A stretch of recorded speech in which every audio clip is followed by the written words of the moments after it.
All right, so how's everybody doing today? Jonathan from Jon Ford Woodworks here, and sorry I missed Cool Tool Monday yesterday. Shiitake happens. I apologize. But what I thought I'd do today is more of like a tool review. So we'll call it Cool Tool Review Tuesday for this week. And what I wanted to show y'all today is my table saw. My table saw is the Delta 36725, which is the saw that Delta makes exclusively for Lowe's. I think it's been discontinued. I'm not sure if you can still buy this particular model new. I'm sure you can find them used, but it has since been upgraded to the 36725 T2. Specs on both of them are pretty much the same. And I went and did a little digging and tried to see the differences between the two saws. Seems fairly minimal to me. So while this saw is not an apples to apples comparison to their new version, I will tell you the differences that I could at least find anyway. But I think for the most part, it's basically the same saw.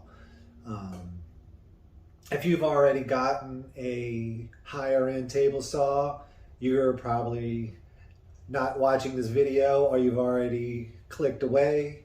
But if you're somebody that's either just getting started in one working and looking to get a table saw, or maybe you've been using a job site table saw and are looking for something that's just a little bigger and will give you a little more freedom to do what you're trying to do, but like most of us, you don't have any money, this is a great saw when you consider the price point.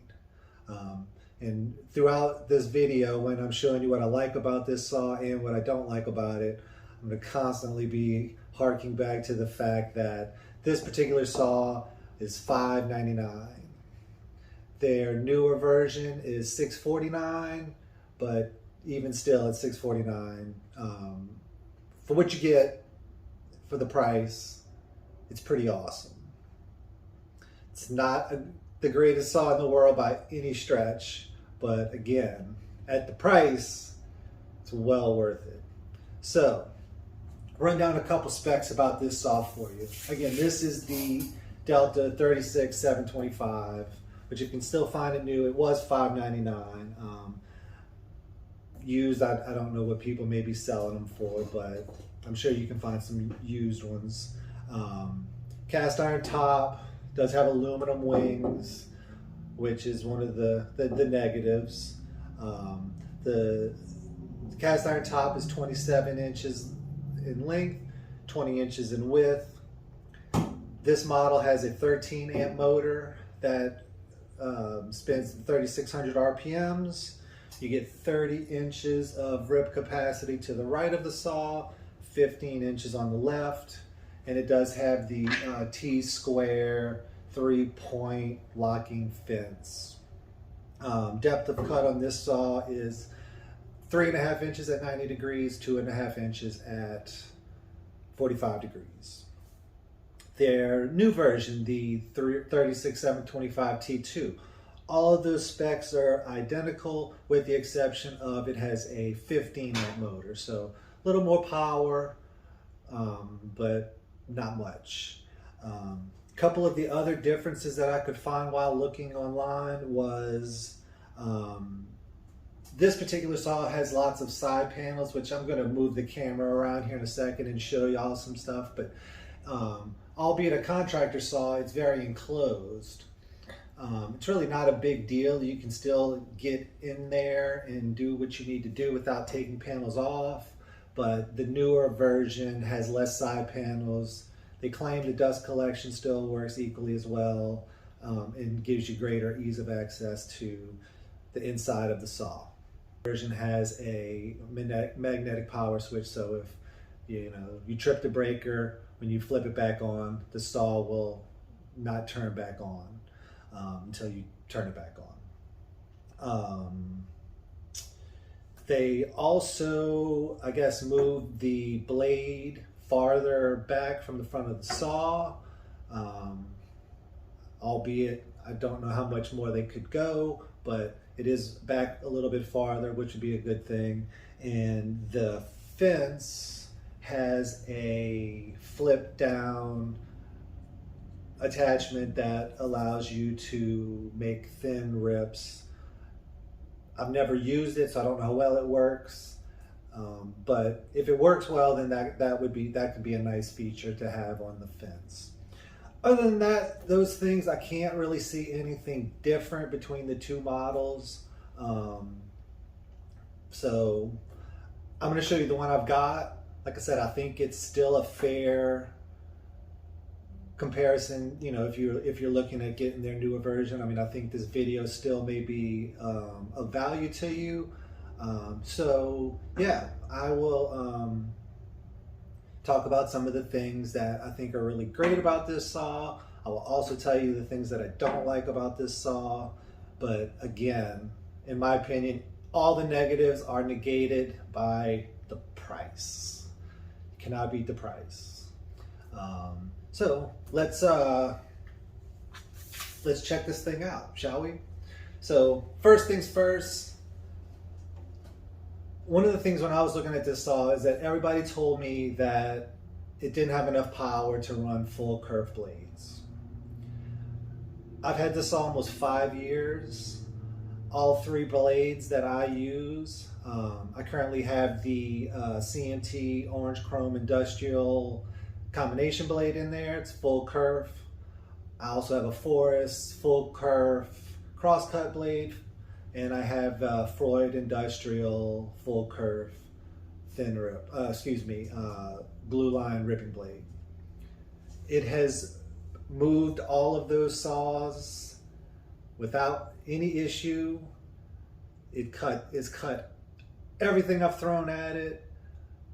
It doesn't bog down. As far as power goes, I have not had any issues. I mean, is it a 3 horsepower or a 5 horsepower saw? No, it's not, but it definitely still cuts. What I thought first I would do though is the infamous nickel test, because on a quality saw you should be in theory able to set a nickel, if I can actually get it to do that, up like that, and when you turn on the saw should be able to run and not vibrate your nickel to where it falls. So while I try to, whenever I make loud noises, fix that the volume in the editing, I can't guarantee that will happen, so I'm going to turn it on for a moment. It's not a very loud saw, but just disclaimer, I'm going to turn it on so we can see how it runs. All right, so here we go.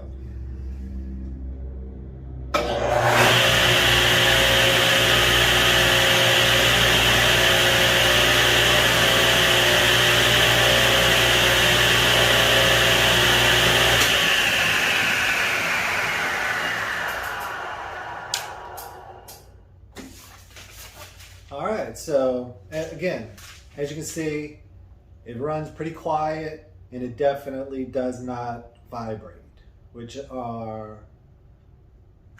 bonuses. Levelness of the cast iron, quality of the cast iron. It's actually not bad. I've straight edged it, use various ways of determining if it's dead flat all across the table, and while I don't think the tolerances are quite as small as higher end table saws, it is pretty darn good. The wings leave something to be desired. It is really hard to get them to mate up perfectly flush with the saw, with the cast iron top, excuse me. But they still work, I've gotten it, and it took me some fiddling, but they're pretty well dead on. But again, the aluminum wings are definitely a negative, but not a deal breaker. I mean, it's still a lot of table surface, and the wings suck, but it's okay. You know, it's not the end of the world. Since we're talking about the tabletop, maybe I got lucky. I'm not sure. I got this saw. The blade was aligned perfectly with the miter slots, which made it easy to align the fence to the blade. Everything was easy to do. I mean, there is a, you know, if the blade does need to be adjusted, you can do that. Thankfully, I've never had to. Everything was aligned really well. But the throw plate and some of the insides. One of the negatives of this table saw is the throw plate design. I don't know if you can see that, but it is thin. It's like really thin. So it's flexible, and the points of contact for the saw are just at the end. So you have all this middle space that has this little bitty lip that it rests on, which makes it, one, extremely hard to make yourself your own zero clearance throw plates. Two, it just, you know, it will sag in the middle. Again, is it a deal breaker? No, but it's just not, it's not well designed. There's some stuff I want to show y'all inside here in various other places. So let me grab the camera and I'm gonna move it around, but I'm gonna try to do that without making anybody seasick. So, okay. So back into here. And I of course have unplugged the saw now so that we can dig inside without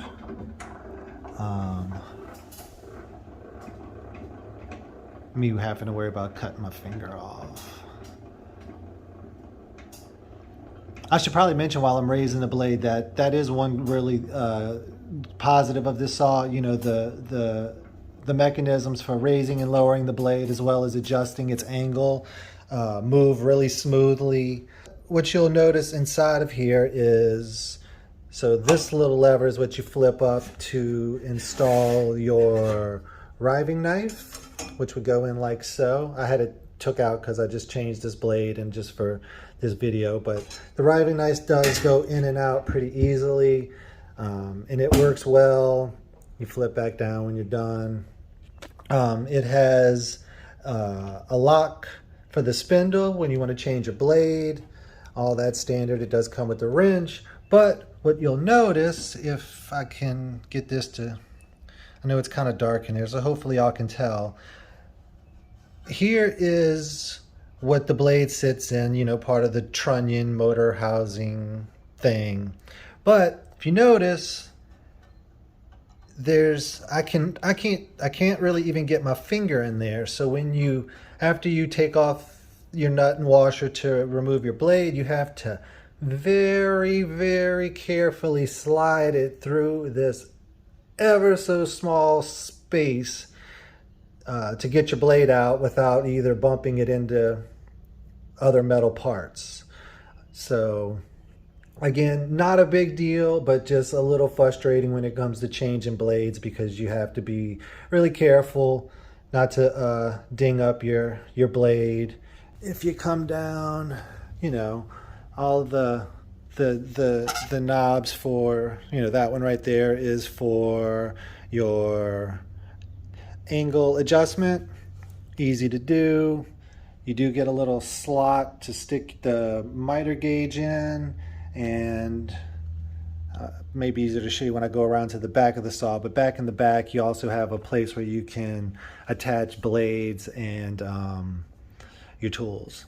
So again, here though, you can see how effortlessly and how smooth the blade wheels you know, it's a very smooth and easy action to raise the blade up and down and to lock it into place.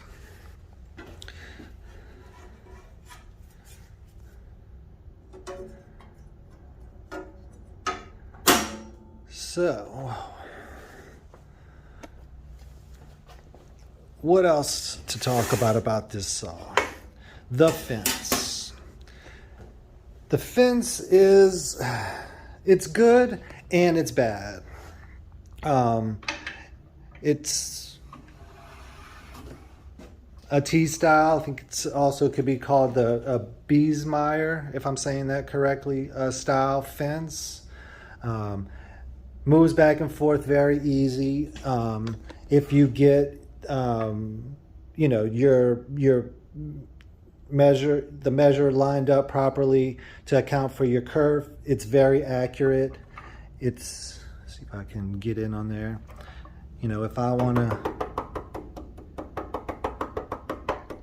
to get it right on 4 inches, lock it down. I have it dialed in, so I know that it's going to cut cleanly right at 4 inches. One of the unfortunate problems of this fence, though, is some of the set screws, the set screws that are used to align the fence. Like these 2 screws are what you use to adjust the fence to make sure that it's 90 degrees to the table. But what happens when you move it back and forth, and if I can make it move, is the screws move. So in between almost every cut, if I change it, I have to reposition them into a spot that over the years I have figured out is to put it back into 90. So I have to reset those screws every time I move the fence and then lock it down. Again, is it a deal breaker? No, but it's just an added step and something you have to be mindful of. Moving around to the back, dust port. Again, compared to other higher end saws, the dust collection on this saw leaves a lot to be desired, but it does actually work. So not the best dust collection, but definitely not terrible dust collection. And again, $5.99, that makes it awesome. All right, so I was trying to think if I missed anything that I wanted to tell y'all about this saw. I think I covered most of it. I mean, again, just kind of to reiterate, this saw leaves a lot to be desired when it's compared to high-end saws.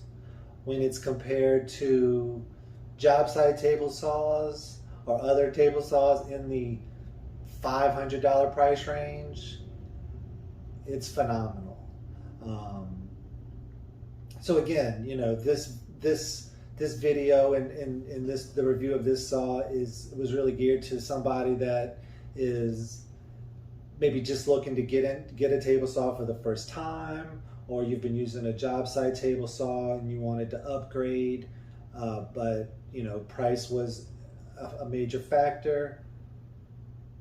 At the price point, whether it be, you know, this saw at $5.99 or whatever you find it used for, or their newer upgraded version at $6.49, I can't recommend it enough. Have since ordered a new table saw. It might be, hopefully it gets here this year. But once that one comes in, of course, obviously I will be talking about that. And I also thought that I might do a